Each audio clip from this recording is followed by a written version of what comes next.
Hi all welcome back to Pooja Ranganath vlogs. Guys ಎಲ್ಲರೂ ಹೇಗಿದ್ರೆ guys ನೋಡಿ ಬೆಳಗ್ಗೆಯಿಂದ ವ್ಲಾಗ್ ಸ್ಟಾರ್ಟ್ ಮಾಡ್ತಾ ಇದ್ದೀನಿ. ಏನಂದರೆ ಹೊಲ್ದ ಹತ್ರ ಹೋಗ್ಬೇಕಿತ್ತು, ಸೊ ಅದಕ್ಕೆಲ್ಲ ರೆಡಿ ಮಾಡ್ಕೊಳ್ತಾ ಇದ್ದೆ.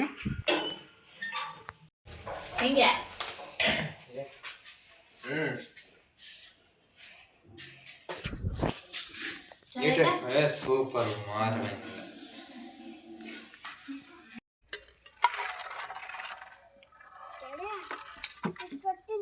ಇನ್ನು ಮುಗೀತಿನ್ನ ಸೊಳ್ಳೆ ಪದ್ರದ ಕೆಲಸ. ಇನ್ನು ಹುಳ ಬಳ ಬಂದ್ರು ಈಗ ಹೋಗ್ತಾವ. ಈಗ ಇರಬಾರ ಇದಕ್ಕೆಲ್ಲ ಹೊಡೆದ್ ಬಿಡ್ತಾವೆ. ಈಗ ಇನ್ನೇನಿಲ್ವಲ್ಲ ಹುಳ, ಅಲ್ಲೊಂದು ಎಲ್ಲ ಒಂದೊಂದು ಇದ್ರಾಗವು ಅಷ್ಟೇ. ನೋಡ್ರಿ ಎಲ್ಲಿ ಇಲ್ಲು ಕಟ್ಟವೆ ಗೂಡ ಇದ್ಕೋಗಲೇ ಇದೆಲ್ಲ ಫಸ್ಟ್ ಈಗ ಅಟ್ಟ ಎಲ್ಲ ಕ್ಲೀನ್ ಮಾಡ್ಕೊಳದ. ಅಟ್ಟ ಕ್ಲೀನ್ ಮಾಡೋದಲ್ಲ, ಅದಿರಲಿ ಅಟ್ಟದ್ದು. ಈಗ ಒಂದು ಕೆಲಸ ಮಾಡೋದು. ಈಗ ಏನು ಕೆಲಸ? ಹಿಂದಕ್ಕೆ ಒಂದೊಂದು ನೋಡ್ಕೊಂಡು ಎಲ್ಲ ಹತ್ರ ಇಟ್ಕೊಬಿಡೋಣ. ನೀವು ಇಟ್ಕೊಂಬಲ್ಲ, ಜಾಗ ಮಾಡ್ಕೊಂಡು ಮುದ್ದಕ್ಕೆ, ಸರಿನಾ? ಗೈಸ್ ಏನಂದರೆ ಹೊಲ್ದ ಹತ್ರನೇ ಊಟ ತೊಗೊಂಡು ಬಂದಿದ್ವಿ. ಅಂದರೆ ತಾತಂಗೆ ಊಟ ಮಾಡಿರ್ಲಿಲ್ವಲ್ಲ, ಸೊ ತಾತಂಗೆ ಊಟ ತೊಗೊಂಡು ಹಾಗೆ ನಮಗೂ ಕೂಡ ಮಧ್ಯಾಹ್ನಕ್ಕೆ ಊಟ ಎಲ್ಲ ತೊಗೊಂಡು ಬಂದ್ವಿ. ಏನಂದರೆ ಕೆಲಸಗಳಿದ್ದಾಗ ತಿಂಡಿ ಅಡುಗೆ ಎರಡೆರಡು ಮೂರು ಮಾಡೋಕ್ಕಾಗೋದಿಲ್ವಲ್ಲ, ಸೊ ಅದಕ್ಕೆ ಡೈರೆಕ್ಟ್ ಅಡುಗೆನೇ ಮಾಡ್ಕೊಂಡು ಬಂದಿದ್ದಾಯಿತು. ಅಂದರೆ ನಾವೆಲ್ಲ ಊಟ ಮಾಡ್ಕೊಂಡಿದ್ವಿ. ತಾತ ಹೊಲ್ದ ಹತ್ರನೇ ಇದ್ರಲ್ಲ, ಮನೆ ಹತ್ರ ಬಂದಿರಲಿಲ್ಲ, ಸೊ ಅವ್ರಿಗೆ ಊಟ ತೊಗೊಂಡು ಹಂಗೆ ಬಂದಿದ್ದಾಯಿತು. ಏನಕ್ಕೆ ಬಂದಿದ್ದು ಅಂದರೆ ನೋಡಿ, ಚಂದ್ರಿಕೆ ಎಲ್ಲ ಎತ್ತಿಡ್ತಾ ಇದ್ದೀವಿ. ಅಂದರೆ ಚಂದ್ರಿಕೆ ಎತ್ತಿಟ್ಟಿದ್ವಲ್ಲ, ಸೊ ಇವತ್ತು ಅಟ್ಟ ಎಲ್ಲ ಕ್ಲೀನ್ ಮಾಡ್ಕೋಬೇಕು.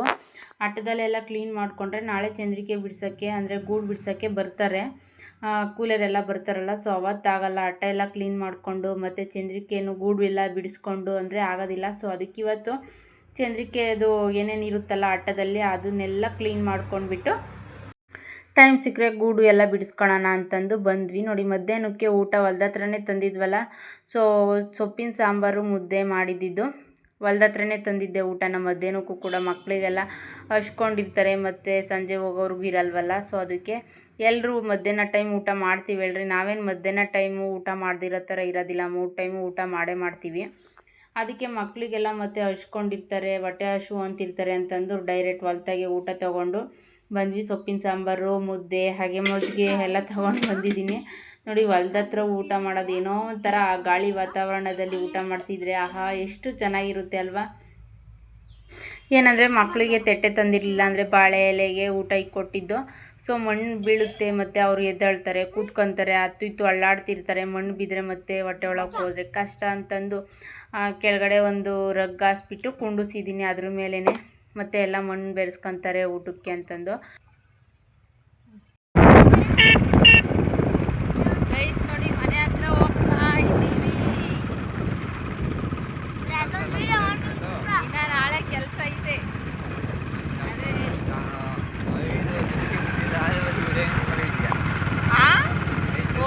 ಎಷ್ಟೊಂದು ಕೂಡ್ ಬಿಡಿಸಿದ್ದೀವಲ್ಲ ಇದೊಂದು ಗಾಡಿ ಗೊತ್ತೇಲಿ ಹೇಳೋಕ್ಕೆ.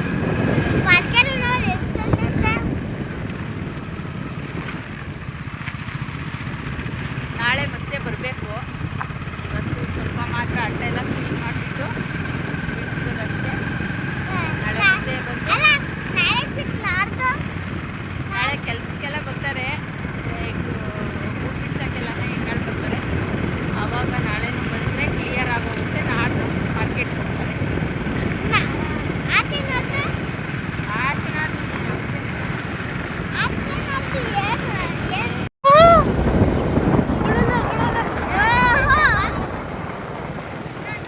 ಅಷ್ಟೇ ಬಿಟ್ಟು ಇಲ್ಲೊಂದು ಐತೆ, ಮಸ್ತು ಸಿಗ್ತವೆ ನಮಗೆ. ಸರಿ ಥರಲ್ಲ ಈಗ ಮುಂಚೆಲ್ಲಂದರೆ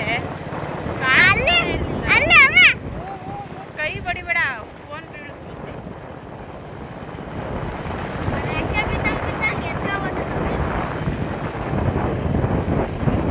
ಎಷ್ಟೊಂದು ನವಿಲು ಕಾಣಿಸ್ತವೆ. ಮುಂಚೆ ಎಲ್ಲ ಹೊಲ್ದ ಹತ್ರ ನವಿಲುಗಳೇ ಬರ್ತಾನೆ ಇರಲಿಲ್ಲ. ಈಗಂತೂ ಏನು ಹಾಕಿರೂ ಬಿಡಲ್ಲ ಹೊಲ್ದ ಹತ್ರ. ಮೆಣಸಿನ್ಕಾಯಿ ಬಿಡಲ್ಲ, ಹಂಗೆ ತಿಂತವೆ. ಅಲ್ಲಿ ಎಷ್ಟು ಹೊಡೆದು ನೋಡ್ಲಿಲ್ವೇನಲ್ಲೇ ಕಾಣಲ್ವೇನ? ನೋಡ ಎಷ್ಟು ಹೊಡೆದೈತೆ. ಅಲ್ಲೊಂದೈತೆ, ಅಲ್ಲಿ ಕಾಣಿಸಲ್ಲ ಅದು. ಗೈಸ್ ನೋಡಿ, ವಿಭೂತಿ ಹಚ್ಕೊಂಡು ಪೂಜೆ ಮಾಡೋಕೆ ಹೆಂಗೆ ರೆಡಿ ಆಗ್ತಿದ್ದಾರೆ ನೋಡ್ರಿ. ನಮ್ಮ ತಾತನ ತೋರಿಸ್ತೀನಿ ಬರ್ರಿ ಇಲ್ಲಿ. ತಾತಂಗೂ ಏನು ಭಟ್ರು ಬಿಕ್ಕಿಯವ್ರೆ.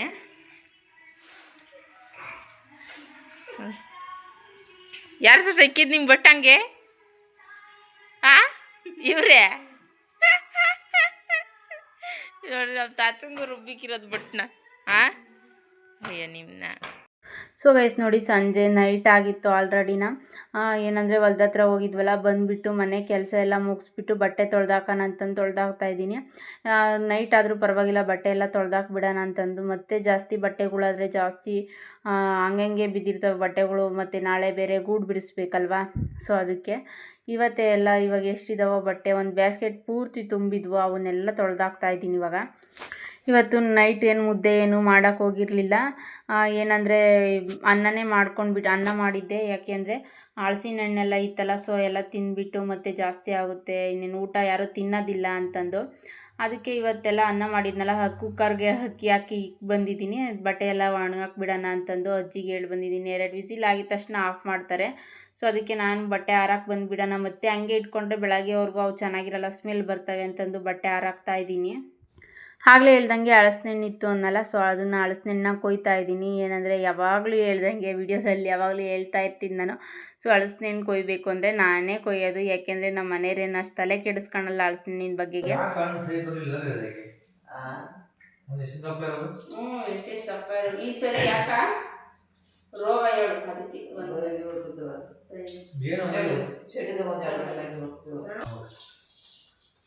ಗೈಸ್ ನೋಡ್ರಿ, ಎಲ್ಲರಿಗೂ ಹಲಸಿನಣ್ಣು ಕೊಯ್ಯೋದನ್ನ ಹೇಳ್ಕೊಡ್ತಿದ್ದೀನಿ ನಾನು.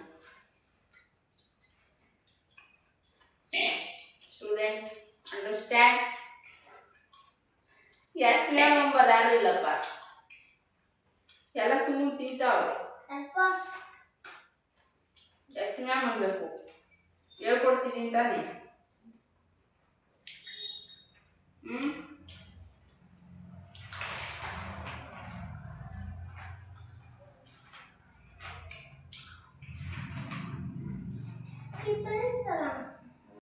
ಸೊ ಇವತ್ತಿನ ವಿಡಿಯೋ ಇಷ್ಟ ಆಗಿರೋ ಲೈಕ್ ಮಾಡಿ, ಶೇರ್ ಮಾಡಿ, ಸಬ್ಸ್ಕ್ರೈಬ್ ಮಾಡ್ಕೊಳ್ಳಿ. ಮತ್ತೆ ಸಿಗೋಣ ನಾಳೆ ಮತ್ತೊಂದು ಹೊಸ ವಿಡಿಯೋದೊಂದಿಗೆ. ಅಲ್ಲಿವರೆಗೂ ಟೇಕ್ ಕೇರ್, ಬಾಯ್.